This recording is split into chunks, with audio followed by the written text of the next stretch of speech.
નમસ્તે મિત્રો, આજે આપણે આ વિડીયોમાં સિનિયર સાયન્ટિફિક આસિસ્ટન્ટ એક્ઝામમાં યુનિટ 9 ટોપિક 9.3 જોઈશું. ભૂમિ પ્રદૂષણ અને નિયંત્રણ, તેના MCQs પ્લસ તેની સમજૂતી મેળવીશું. જેમાં સૌથી પહેલો ટોપિક જોઈએ માટીની પ્રોફાઇલ અને લાક્ષણિકતાઓ. જેમાં જોઈએ માટીની પ્રોફાઇલ મીન્સ કે સોઇલ પ્રોફાઇલ.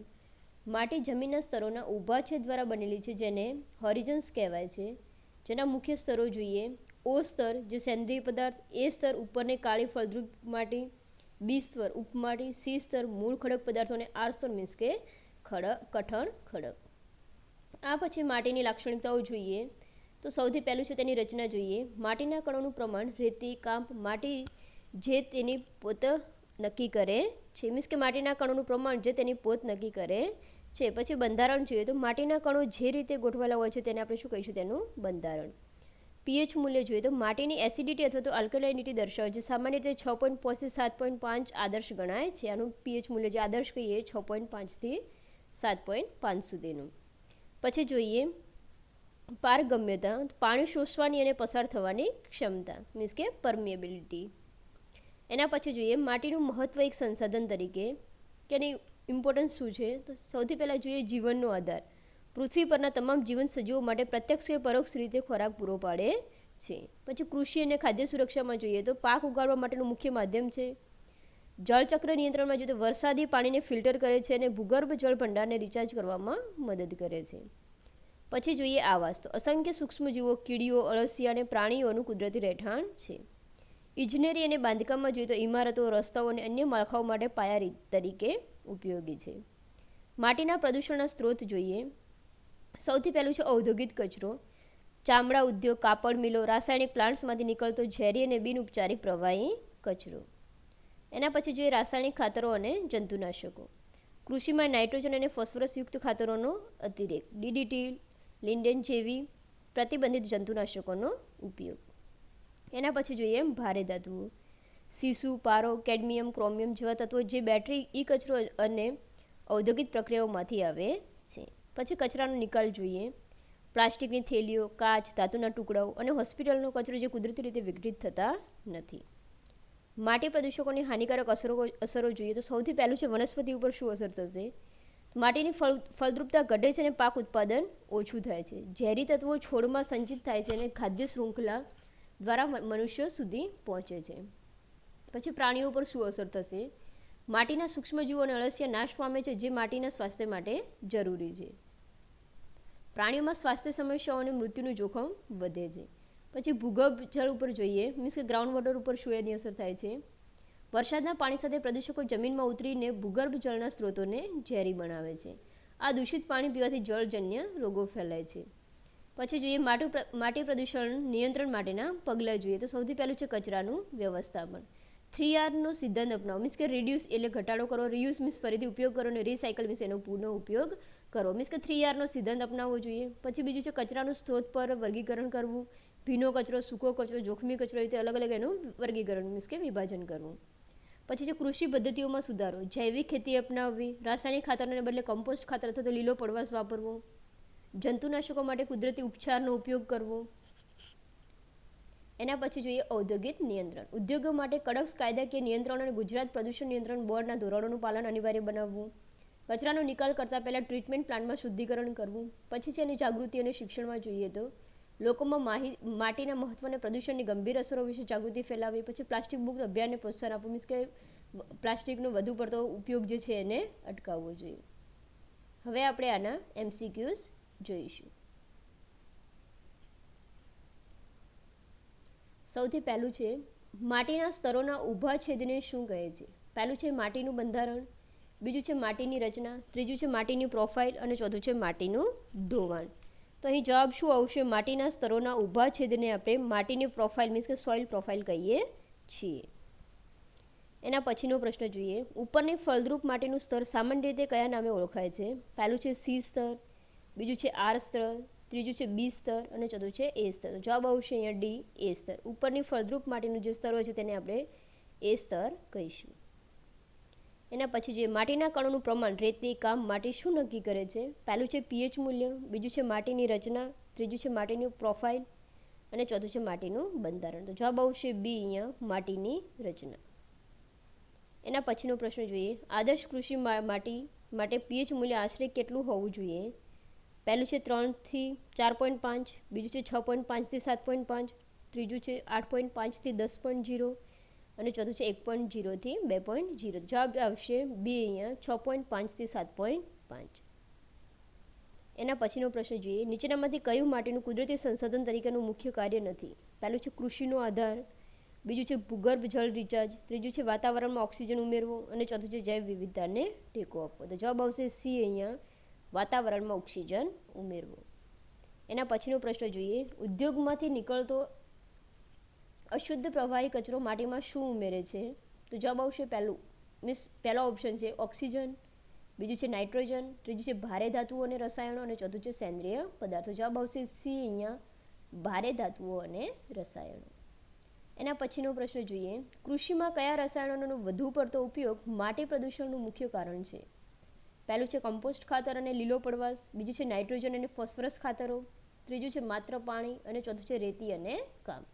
તો જવાબ આવશે બી અહીંયા નાઇટ્રોજન અને ફોસ્ફરસ ખાતરો.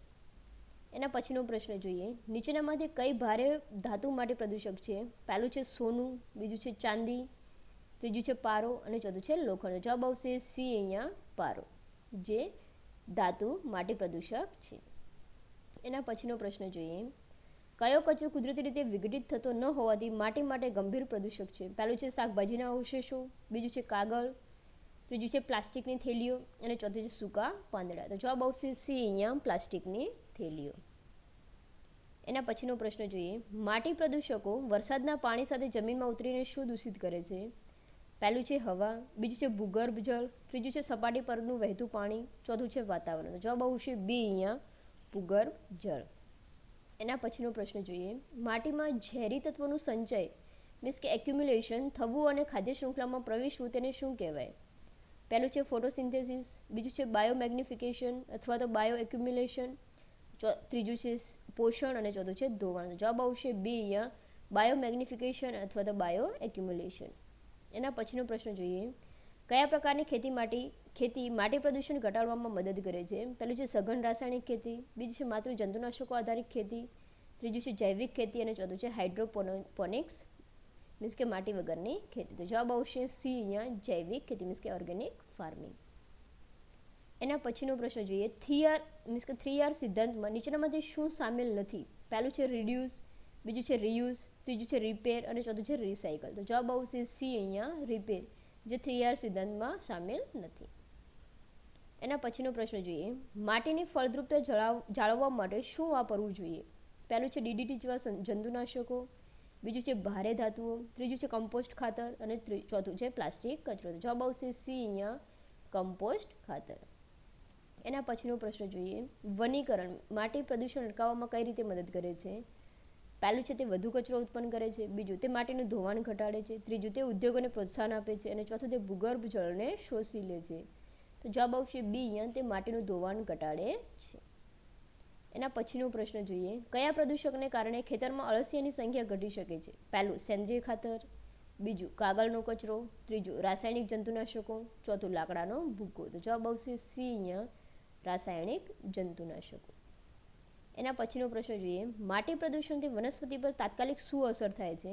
પહેલું છોડ વધુ લીલા અને મોટા થાય છે, બીજું પાકની ગુણવત્તા અને ઉપજ ઘટે છે, ત્રીજું ફૂલો જલ્દી ખીલે છે, ચોથું છોડ અમર્યાદિત વૃદ્ધિ પામે છે. તો જવાબ આવશે બી અહીંયા પાકની ગુણવત્તા અને ઉપજ ઘટે છે.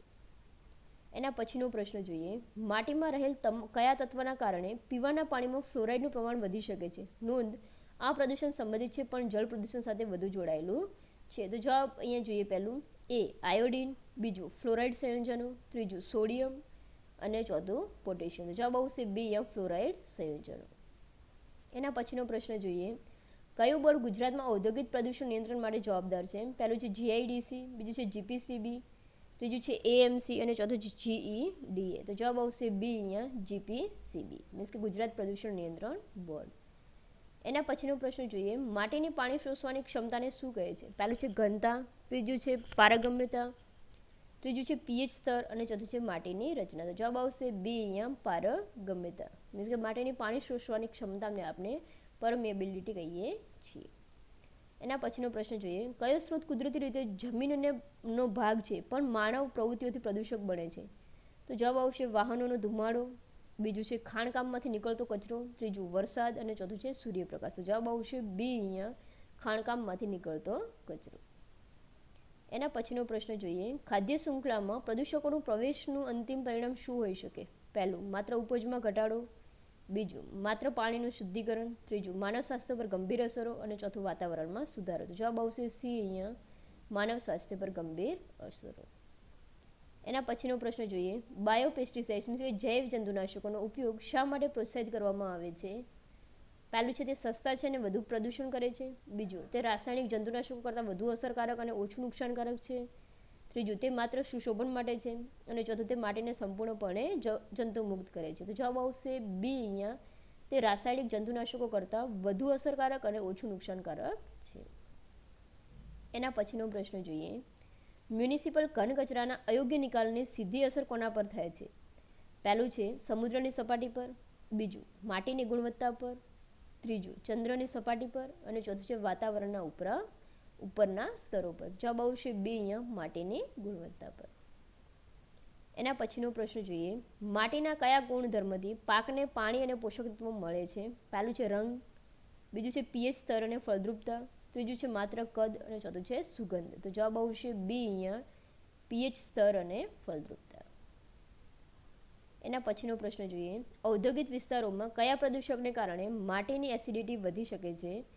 પહેલું છે પ્લાસ્ટિક, બીજું છે ક્ષાર, ત્રીજું છે સલ્ફર ડાયોક્સાઇડ અને નાઇટ્રોજન ઓક્સાઇડના વરસાદથી અને ચોથું છે કાગળનો કચરો. તો જવાબ આવશે સી અહીંયા સલ્ફર ડાયોક્સાઇડ અને નાઇટ્રોજન ઓક્સાઇડના વરસાદથી. એના પછીનો પ્રશ્ન જોઈએ, કચરાના વ્યવસ્થાપનમાં અલગીકરણ એટલે શું? મીન્સ કે સેગ્રેગેશન એટલે શું? તો પહેલું છે બધા કચરાને ભેગો કરવો, બીજું છે કચરાને બાળી નાખવો, ત્રીજું છે કચરાને તેના પ્રકાર મુજબ અલગ કરવો મીન્સ કે ભીનો અથવા તો સૂકો એવી રીતે, અને ચોથું છે કચરાનો જમીનમાં દાટી દેવો. તો જવાબ આવશે સી અહીંયા કચરાને તેના પ્રકાર મુજબ અલગ કરવો, જેને આપણે શું કહીશું કચરાના વ્યવસ્થાપનમાં સેગ્રેગેશન મીન્સ કે અલગીકરણ. એના પછીનો પ્રશ્ન જોઈએ, માટીનું પ્રદૂષણ જૈવ વિવિધતામાં કઈ રીતે ઘટાડો કરે છે? પહેલું છે તે નવા જીવો ઉત્પન્ન કરે છે, બીજું તે માત્ર મનુષ્યોને અસર કરે છે, ત્રીજું તે સૂક્ષ્મજીવો અને પ્રાણીઓમાં કુદરતી રહેઠાણોને નાશ કરે છે અને ચોથું તે છોડને વધુ સુંદર બનાવે છે. જવાબ આવશે સી અહીંયા તે સૂક્ષ્મજીવો અને પ્રાણીઓના કુદરતી રહેઠાણોને નાશ કરે છે.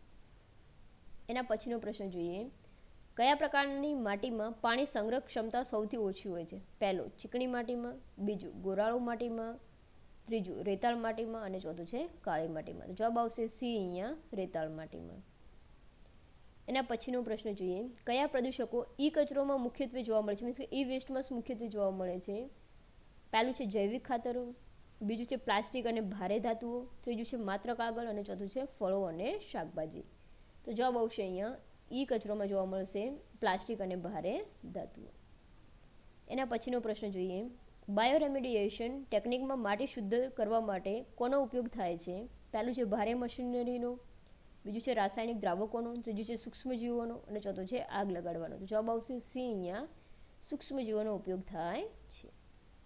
એના પછીનો પ્રશ્ન જોઈએ, માટીનું ધોવાણ અટકાવવા માટે કઈ પદ્ધતિ ઉપયોગી છે? પહેલું છે વધુ પડતું પિયત, બીજું છે ઢાળવાળી જમીનમાં સીધી ખેતી, ત્રીજું છે કોન્ટૂર ખેતી અથવા તો ટેરેસિંગ ખેતી અને ચોથું છે વૃક્ષો કાપી નાખવા. તો જવાબ છે અહીંયા સી માટીનું ધોવાણ અટકાવવા માટે કોન્ટૂર ખેતી અથવા તો ટેરેસિંગ ખેતી કરવી જોઈએ. એના પછીનો પ્રશ્ન જોઈએ, માટીમાં નાઇટ્રોજનનું સ્તર વધારવા માટે કયો કુદરતી ઉપાય શ્રેષ્ઠ છે? પહેલું છે યુરિયાનો વધુ પડતો ઉપયોગ, બીજું કઠોળ પાકનું વાવેતર, ત્રીજું પ્લાસ્ટિક ઉમેરવું, ચોથું ભારે ધાતુઓ ઉમેરવું. તો જવાબ આવશે બી અહીંયા કઠોળ પાકનું વાવેતર, જેના લીધે માટીમાં નાઇટ્રોજનનું સ્તર વધારવામાં મદદ થાય છે. એના પછીનો પ્રશ્ન જોઈએ, માટી પ્રદૂષણ નિયંત્રણમાં લેન્ડફિલ સાઇટ્સનું સંચાલન કેવું હોવું જોઈએ? પહેલું છે કચરાને ખુલ્લો છોડી દેવો જોઈએ, બીજું કચરાને યોગ્ય રીતે કમ્પોસ્ટ અને સીલ કરવો જોઈએ જેથી પ્રદૂષકો જમીનમાં ન ઉતરે, ત્રીજું કચરાને બાળી નાખવો જોઈએ, ચોથું ગમે ત્યાં કચરો ફેંકવો જોઈએ. તો જવાબ આવશે બી અહીંયા કચરાને યોગ્ય રીતે કોમ્પેક્ટ અથવા તો સીલ કરવો જોઈએ જેથી પ્રદૂષકો જમીનમાં ન ઉતરે. એના પછીનો પ્રશ્ન જોઈએ, કયું પરિબળ માટીના પીએચ સ્તરને કુદરતી રીતે અસર કરે છે? પહેલું છે વાહનોની સંખ્યા, બીજું છે મૂળ ખડકોનો પ્રકાર, ત્રીજું છે પ્લાસ્ટિકનો વપરાશ અને ચોથું છે ઉદ્યોગોની સંખ્યા. જવાબ આવશે બી અહીંયા મૂળ ખડકોનો પ્રકાર. એના પછીનો પ્રશ્ન જોઈએ, જમીનની ફળદ્રુપતામાં કયો સેન્દ્રિય પદાર્થ મુખ્ય ભૂમિકા ભજવે છે? પહેલું છે રેતી, બીજું છે કામ્પ, ત્રીજું છે હ્યુમસ અને ચોથું છે ખડકો. તો જવાબ આવશે સી અહીંયા હ્યુમસ. જમીનની ફળદ્રુપતામાં હ્યુમસ એ મુખ્ય સેન્દ્રિય પદાર્થ તરીકે મુખ્ય ભૂમિકા ભજવે છે. એના પછીનો પ્રશ્ન જોઈએ, માટી પ્રદૂષણથી થતા ભૂગર્ભ જળના દૂષણને શું કહેવાય છે? પહેલું બાષ્પીભવન, બીજું નિસ્યદન, ત્રીજું લીચિંગ અને ચોથું ઓસ્મોસિસ. તો જવાબ આવશે સી અહીંયા લીચિંગ. માટી પ્રદૂષણથી થતા ભૂગર્ભ જળના પ્રદૂષણને આપણે લીચિંગ કહીએ છીએ. એના પછીનો પ્રશ્ન જોઈએ, કયા પ્રદૂષણથી ખેત ઉત્પાદન મીન્સ કે શાકભાજી ફળો ઝેરી બની શકે છે? પહેલું છે સૂર્યપ્રકાશ, બીજું છે ભારે વરસાદ, ત્રીજું છે ભારે ધાતુઓ અને જંતુનાશકો અને ચોથું છે માત્ર પાણી. તો જવાબ આવશે સી અહીંયા ભારે ધાતુઓ અને જંતુનાશકો. એના પછીનો પ્રશ્ન જોઈએ, ભારતમાં કયું જંતુનાશક પ્રતિબંધિત છે પણ ક્યારેક ગેરકાયદેસર વપરાય છે? પહેલું છે મીઠું, બીજું છે ખાંડ, ત્રીજું છે ડીડીટી અને ચોથું છે યુરિયા. તો જવાબ આવશે સી અહીંયા ડીડીટી. એના પછીનો પ્રશ્ન જોઈએ, લાંબા ગાળે માટી પ્રદૂષણનો ઉપાય શું છે? પહેલું તાત્કાલિક ઉદ્યોગો બંધ કરવા, બીજું ટકાઉ વિકાસ પદ્ધતિઓ અપનાવવી, ત્રીજું વધુ રાસાયણિક ખાતરો વાપરવા અને ચોથું માત્ર વૃક્ષો વાવવા પૂરતું સીમિત રહેવું. જવાબ આવશે બી અહીંયા ટકાઉ વિકાસ પદ્ધતિઓ અપનાવવી. Thank you.